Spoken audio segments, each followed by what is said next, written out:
ជំរាបសួរលោកគ្រូខ្ញុំបាទឈ្មោះវ៉ាន់គុំហេងមកពីក្រុម AU10 ថ្ងៃនេះដែរខ្ញុំមក submit នៅកិច្ចការទី4ដែលនិយាយអំពី hardware system control ដើម្បី submit កិច្ចការនឹងបានយើងត្រូវប្រើប្រាស់ command មួយចំនួនដែលលោកគ្រូបោះឲ្យហើយ record ជាវីដេអូផ្ញើឲ្យលោកគ្រូវិញអញ្ចឹងខ្ញុំប្រើប្រាស់ command អស់នេះគឺ command សម្រាប់ត្រួតពិនិត្យ hardware និង system control ជាដំបូងខ្ញុំត្រូវ login ចូល user របស់ខ្ញុំសិនគឺ user វ៉ាន់គុំហេងហើយ passwordឥឡូវខ្ញុំបានលុបចូលហើយអញ្ចឹង command ដែលខ្ញុំត្រូវប្រើប្រាស់ដំបូងគេគឺខ្ញុំចង់ដឹងពី performance ក៏ដូចជា thread ហើយនឹងឈ្មោះ CPU របស់ខ្ញុំក៏ដូចជាចំនួនរបស់ CPU អញ្ចឹងខ្ញុំប្រើប្រាស់ ls CPU អញ្ចឹងនេះបង្ហាញមកខ្ញុំប្រើប្រាស់ CPU ខ្ញុំគឺជាប្រភេទ CPU 32 bit និង64 bit ដែលប្រើប្រាស់ Intel Core i7 ចំនួនទី13ហើយខ្ញុំប្រើប្រាស់តែ8 thread យកមកប្រើប្រាស់ក្នុង Ubuntu នេះទេអញ្ចឹង command បន្តទៀតយើងចង់ដឹងពី real time process ក៏ដូចជា process ID របស់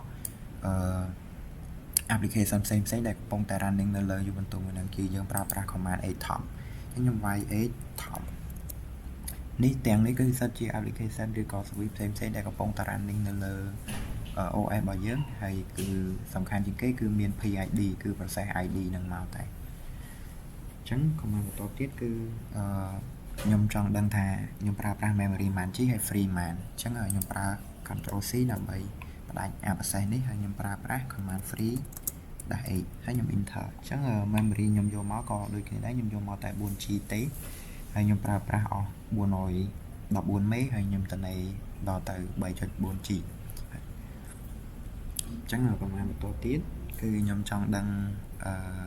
D usage គឺយើងប្រើប្រាស់ command df ដែលហានេះអញ្ចឹងយើងប្រើប្រាស់ command ហ្នឹងទៅដឹងពីការប្រើប្រាស់ hard disk យើងមានប៉ុន្មានគ្រាប់ហើយប្រើប្រាស់ប៉ុន្មាន G ដែរ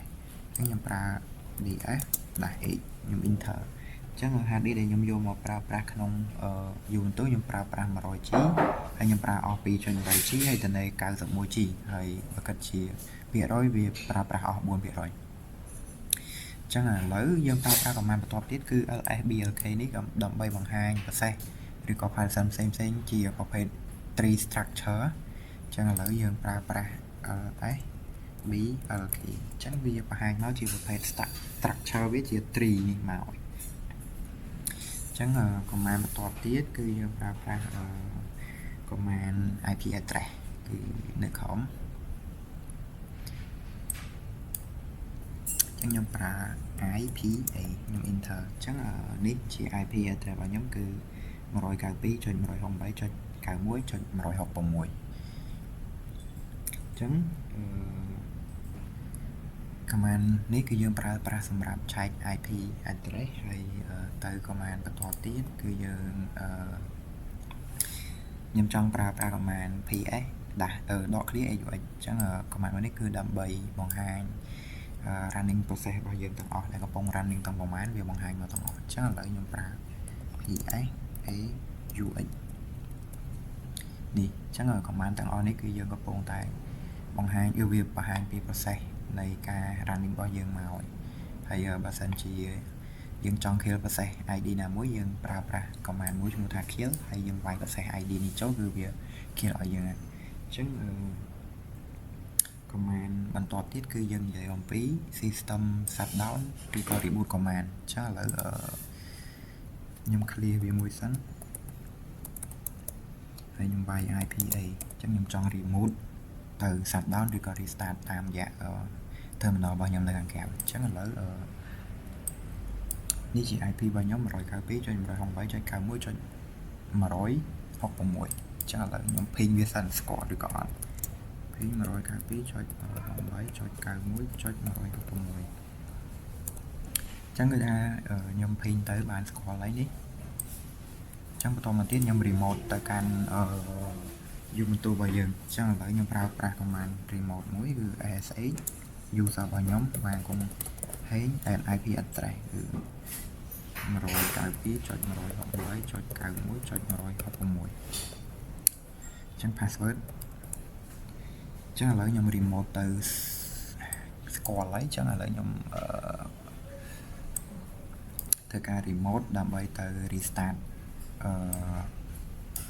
OS យូរបន្ទោរបស់ខ្ញុំអញ្ចឹងឥឡូវ command សម្រាប់ restart គឺតម្រូវជាងគេគឺយើងប្រើប្រាស់ sudo ជាចាំបាច់បើយើងអត់ប្រើប្រាស់ sudo ទេគឺអត់មានសិទ្ធិដើម្បីធ្វើអីទាំងអស់អញ្ចឹងឥឡូវខ្ញុំប្រើ restart មុនគេគឺ y sudo shutdown .o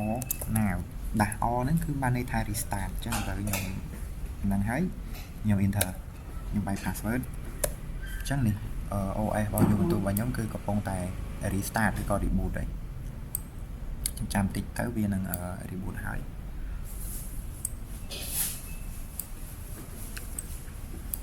អញ្ចឹងនេះឥឡូវខ្ញុំ reboot ហើយខ្ញុំបាយ password login ម្ដងទៀតហើយ password ចឹងឥឡូវបន្ទាប់ពីខ្ញុំប្រើប្រាស់ command reboot ហើយខ្ញុំចង់shutdown OS ហ្នឹងហ្មងចឹងខ្ញុំ connect ទៅកាន់ IP ហ្នឹងម្ដងទៀតខ្ញុំប្រើ SH បានគង់ហេង add 192.168.91.166 ចឹងឥឡូវខ្ញុំមើល IP នេះម្ដងទៀតក្រែងលោវីដេអូ 91.166 ចឹង IP តតែទេឥឡូវខ្ញុំប្រើប្រាស់ command នេះដើម្បី remote ទៅកាន់ Ubuntu server របស់ខ្ញុំ enter បាយ password ចឹងឥឡូវខ្ញុំ remote បានម្ដងទៀតហើយឥឡូវខ្ញុំចង់ប្រើប្រាស់ command មួយដើម្បី shutdown ម៉ាស៊ីនហ្នឹងហ្មងចឹងខ្ញុំប្រើប្រាស់ command ឈ្មោះថា sudo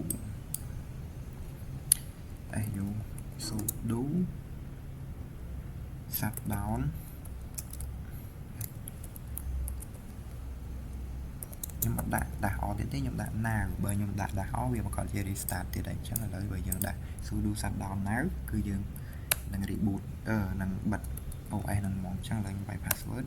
អញ្ចឹងនេះឥឡូវគឺវាបានបិទរួចរាល់ហើយ